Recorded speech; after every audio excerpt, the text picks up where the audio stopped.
মুসনাদ আহমদ হাদিসের কিতাব 1023 নম্বর হাদিস, আলী রাদিয়াল্লাহু তাআলা আনহুর বর্ণনা। তিনি বলেন, আন আলী ইবনে আবি তালিব রাদিয়াল্লাহু তাআলা আলী রাদিয়াল্লাহু তাআলা আনহুর বর্ণনা, কানা ফিনা ফারিসুন ইয়াউমা বাদরিন মা কানা ফিনা ফারিসুন ইয়াউমা বাদরিন গায়রুল মিকদাদ রাদিয়াল্লাহু তাআলা আন।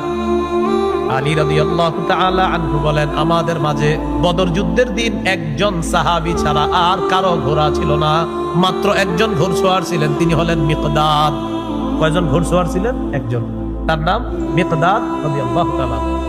তো হযরত আলী বলেন, বদর যুদ্ধের আগের দিন সবাইরে আমি তাকায় তাকায় দেখতেছি, ওয়ালাকাদ রাআইতুনা ওয়া মা ফিনা ইল্লা নাইম, আমি সবাইরে তাকায় তাকায় দেখতে লাগলাম, দেখি সবাই ঘুমায়। নবীজিরে তালাশ করতে লাগলাম, দেখি ইল্লা রাসূলুল্লাহ সাল্লাল্লাহু আলাইহি ওয়াসাল্লাম তাহতা শাজারাতিন ইউসাল্লি ওয়া ইয়াবকি।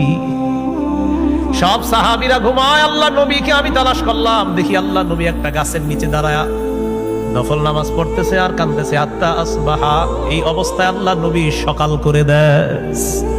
সেনাবাহিনী ঘুমায়, সেনাপতি নামাজে আছে, সেনাবাহিনী ঘুমায়, সেনাপতি নামাজ। এই সেনাপতির এখন অভাব, সেনাবাহিনী ঘুমাচ্ছে, সেনাপতি কোথায় আছেন? নামাজে। আল্লাহ বুঝদান করেন।